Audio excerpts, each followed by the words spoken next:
Hello everyone, Sweet Trading Cards here. Back with, it's been a while, but as you can see right there on the screen there, we have a box of cards from PSA.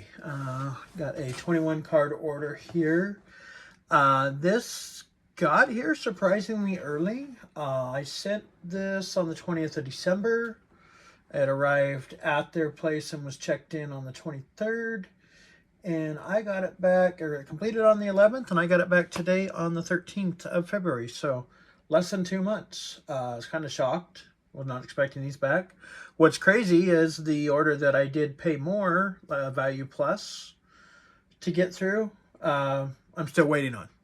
It's in QHX right now. So what I believe happened is that everybody got disgusted at the time for bulk, that they moved all their orders in and paid a little bit more per card, and then that got congested and the bulk lane kind of cleaned up, so everybody got into the fast lane, and all of a sudden the right lane was the one moving the best. So anyways, like I said, pleasantly surprised there. I'm a little upset that, I'm paying more for something that's taken longer, but that's only 5 cards on the one that I did faster. So, and I have another bulk order that I set at the same time that's coming too. So anyways, not to rant on about that too much. This one is heavy hockey. So if you're not a hockey fan, I apologize. But this is a lot of stuff I was trying to get back for, hockey season. We got the Olympics going on right now. We're going to have rolling into the playoffs here in a month or two. So, and a lot of it is Macklin Celebrini, who is the biggest thing in hockey right now. So trying to get a lot of that stuff in. So, as I think a lot of people are in hockey. So anyways, I'm a little concerned about the corner on this. Looks pretty dinged. I hope we don't have any cracked slabs in here. Let's go ahead and tape. You see, they will tape that. Also, I know it's 21 cards, and they usually only put 20 in these. So let's see, you guys don't need that. And let's go ahead and pull these out. Looks like the sleeves themselves are okay, which is good.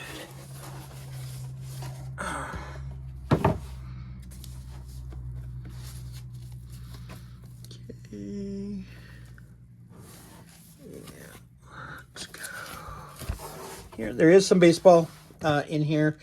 I believe it's just hockey and baseball. There might be a straggler, football or basketball somewhere, but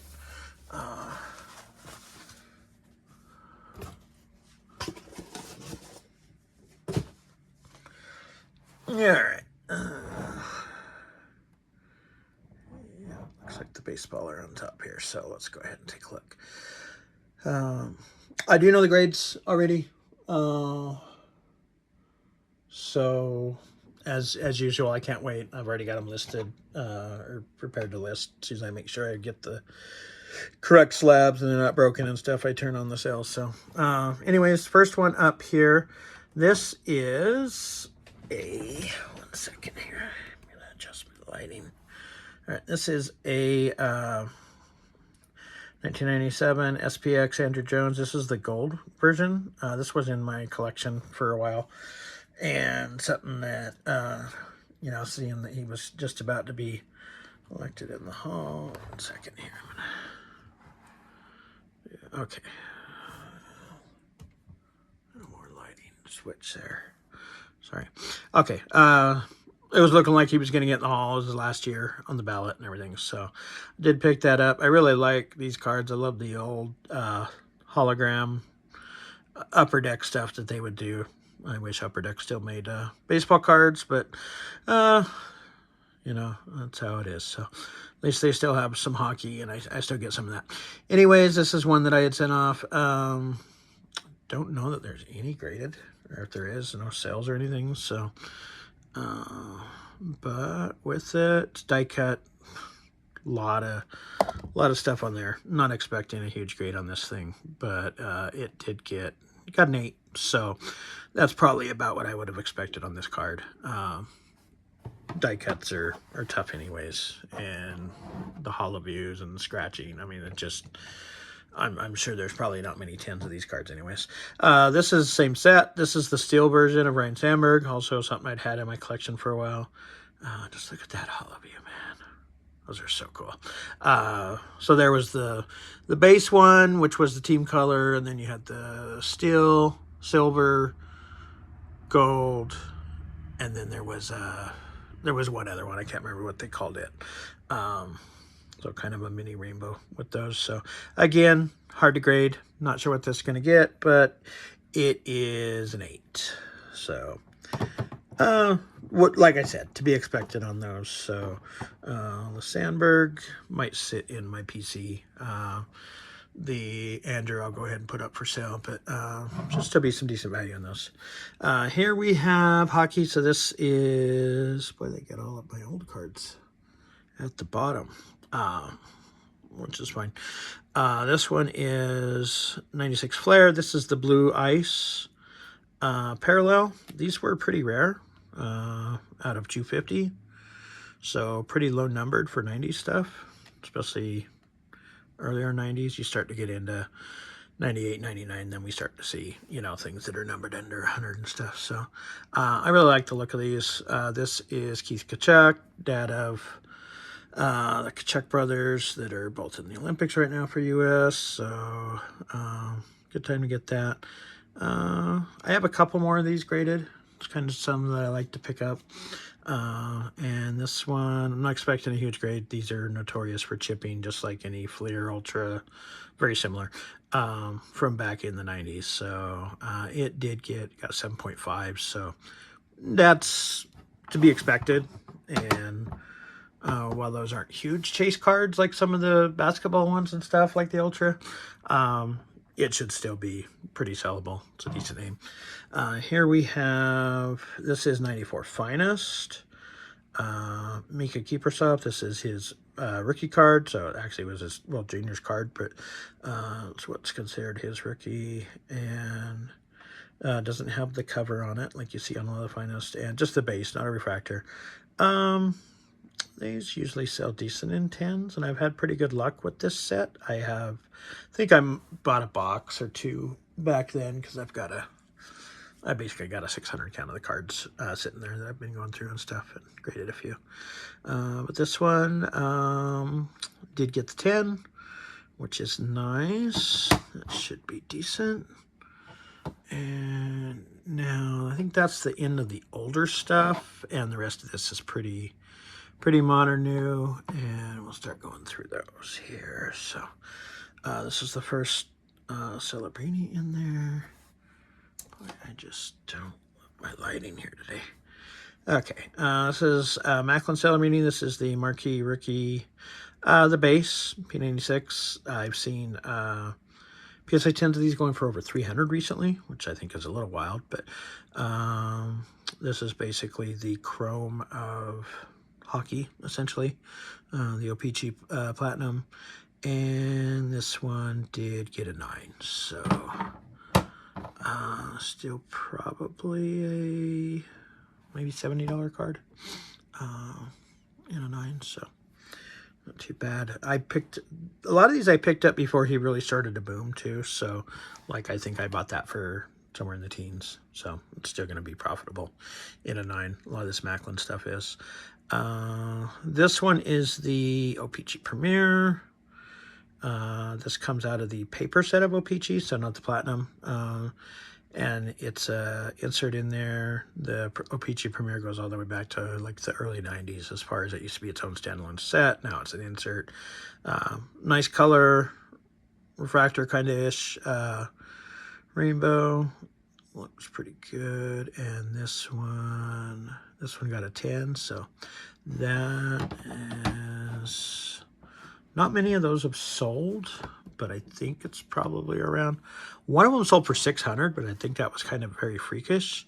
Last one sold for like 250, which I think was way low. Somebody put it up for best offer because that's basically what it sold for before Macklin's big boomed this year. I mean, that was like the end of November. It sold for like 200, and then they sold it for the same amount. So I don't know, kind of wild there. Anyways, that's probably one of the big hits of the order. So pretty nice to get that one back there. Here we've got Young Guns, William Macklin, on the Sharks with Macklin. So Sharks as a whole are kind of rising here. So I picked up some of those. And this one is, unfortunately, it got the 9s. So unlike the Macklins, pretty hard to make money on 9s for someone like Eklund. So that's a little frustrating. Here we got Young Guns Upper Deck for Jake Ottinger. He's going to be doing some goaltending for the U.S. Probably behind Hellebuck, I would bet, but he might get in some games or depending on. So picked this up pretty cheap, relatively, and it also got the 9. So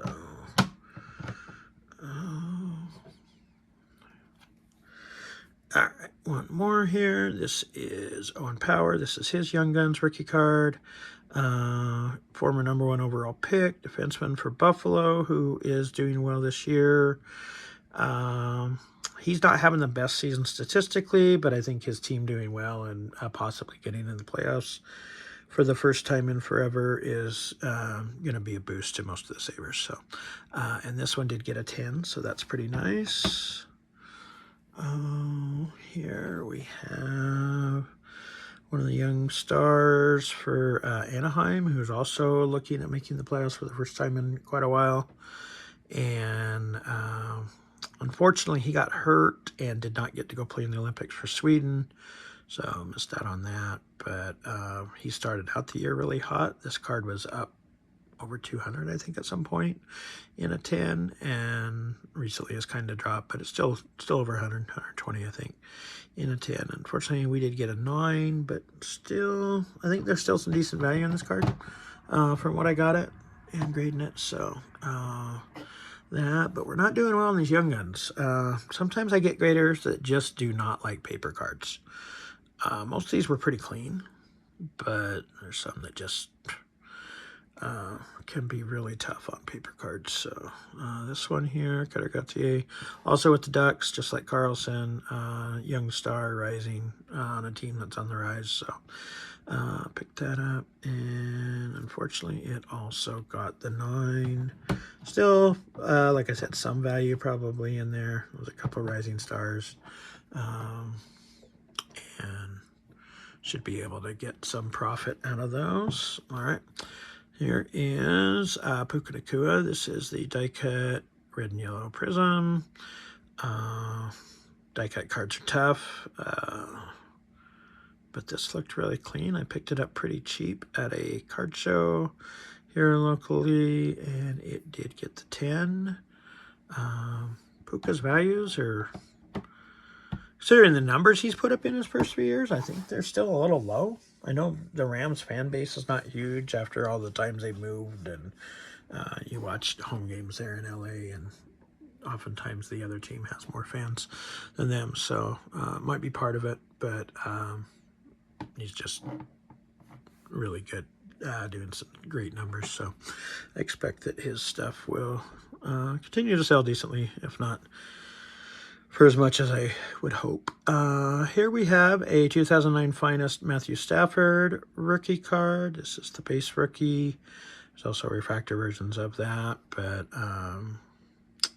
this card actually has a pretty high gem rate for as old as it is, and sells for pretty decent. So I had picked this up, looked really clean, sent it off, and it did get the 10. So that is another one of the bigger hits out of this order. So even though our 10 gem rate isn't great, although if you take out the older cards, we're sitting about 50%, but hitting on the bigger cards is always a help. So this is Junior Caminero. I did have some football in there, so I did have a couple stragglers. Yep. This is Junior Caminero. This is 24 Finest, his rookie year. This is the blue refractor of the rare version. You can see with the big circle back there. It is numbered out at 99, if you can see that there. And this one did get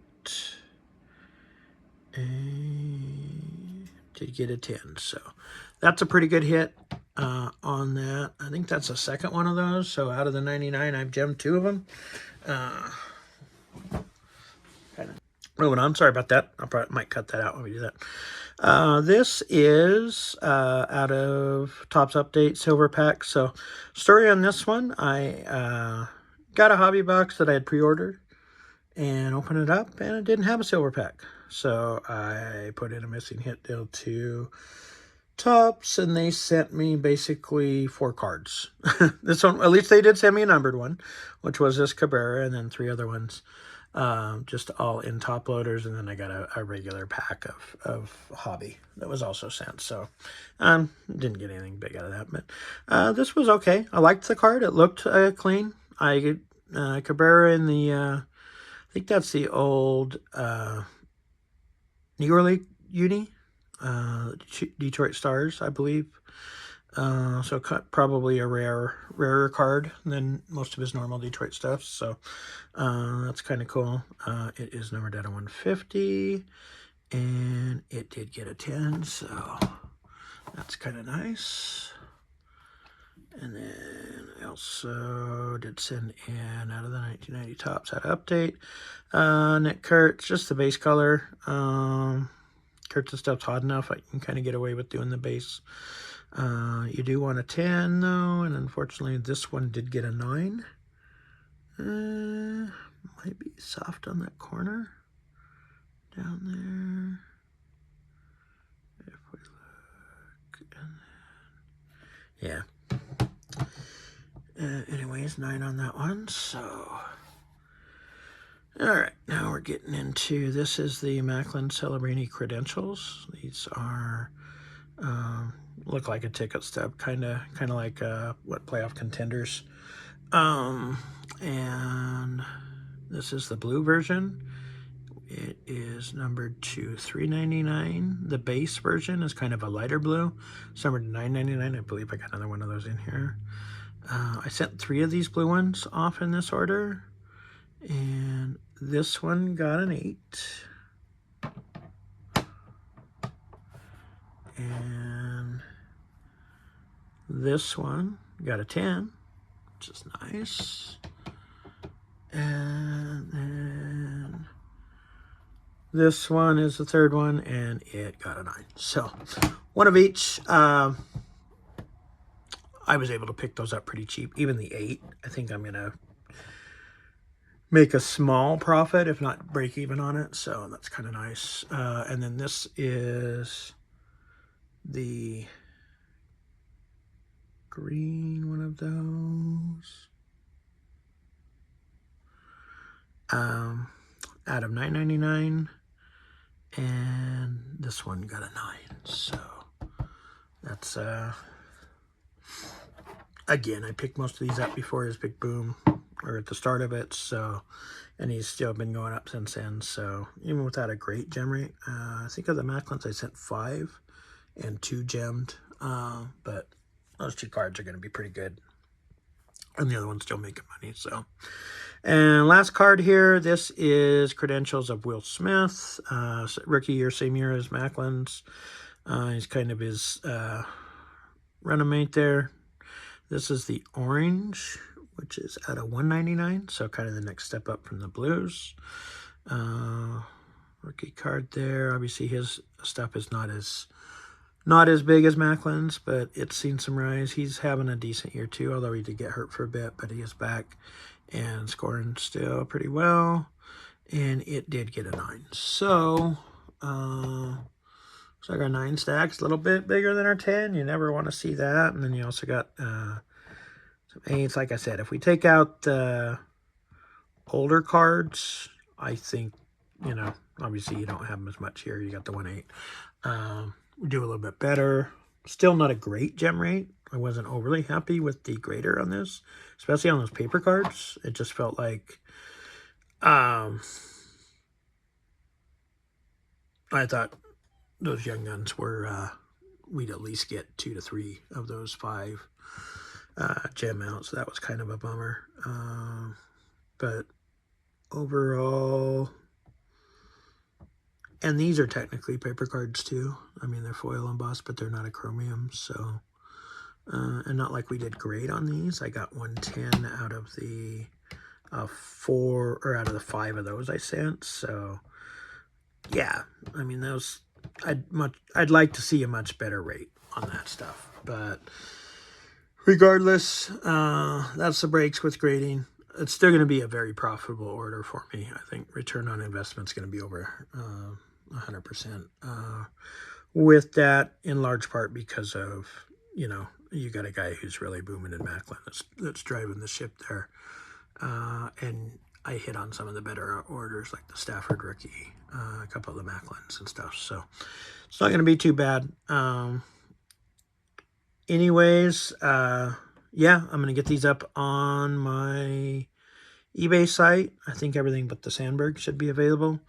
So if you're interested, check it out. Some of it might be sold by the time I get the video up, but as soon as I get done here, I'm turning those on for sales. So with that, and then if you could give the video a like if you liked what you saw here, that helps me know that people want to see more. Or if you don't like it, leave a comment. You know, definitely give me the any criticism that you want. Just be decent about it, obviously.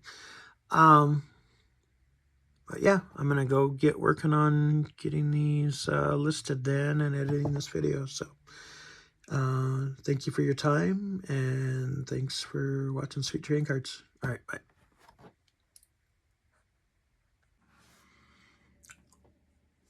Hey y'all, quick little add in here. I wanted to point out, one, I didn't do any PSA offers on this, and just a little information as to why. One, they just weren't good, and from what I've seen from others, and a couple orders that I didn't post while I was this last fall, I've kind of been seeing the same thing. The quality or percentage of the offers compared to comps has gone down quite a bit compared to when they first launched them out to everybody. I have a feeling they probably got really overstocked on cards for a while, and so when that happens, you just lower your price. So I understand that. But yeah, it was, you know, nothing great, especially a lot of these cards. And also, my inventory has been really low on slabs, so I didn't see as big a need to flip these as fast and get some cash back when I can do better through my eBay pretty much on every card. So that's why on that. Another quick thing too, in case you wanted to know, my thoughts on the PSA price increase recently. It sucks, you know, especially when you deal with kind of that lower mid-end cards, and it's a lot more percentage of the card. It's pretty rough. It's got me rethinking what I'm going to do. I did recently send in an order to CGC, although I was already thinking about that before, just because of their better turnaround times to do some stuff when I got some stuff that I want to hit the market sooner and not pay exorbitantly on. So you'll see an order from CGC hopefully in about a month. I get those back and I can do those, so a couple weeks maybe. But, you know, it's also understandable too with the PSA. You know, they're taking in more than they can get out, and there's two things they can do. They can, you know, make it take longer, or, you know, raise the price and discourage people from sending in some stuff. It doesn't seem to be working that much when they raise the price. People are still sending in. So obviously they're not too upset about it. And I understand that. You know, for me, I still got to send in through them because this is part of my income, you know. So that's a big thing there. But it's also understandable, you know. There's only so many things they can do. You can't hire graders off the street. You know, they have to go through training. You can't necessarily, you know, expand. I do think assembly seems to be a big hang up recently, at least in their thing. So I don't know if they need more of the machines that seal the cards, you know, if that's taken a while. That can take, you know, those aren't things that you just go buy at your local hardware store and input, you know. They're probably things that got to be special ordered and whatever, and can take a while. So anyways, not trying to make excuses for them. They got plenty of people that could do that themselves, but it sucks. I have to rethink my deal, you know, start getting some higher end cards and send less. It's not really my ideal way to do it. But it is something that I kind of already been inching for that way too. You know, I've doing that. I'm not going to be buying $1,000 cards and grading them or anything like that, but hopefully I get a few that can be $1,000, you know, maybe with that. So anyways, that's kind of my thoughts on that, as well as the offer situation. So just wanted to throw that in because I don't know, maybe somebody wants to hear my input on it. So if you don't, sorry, but just glad you watched. Thanks for watching Sweet Trading Cards. All right, bye.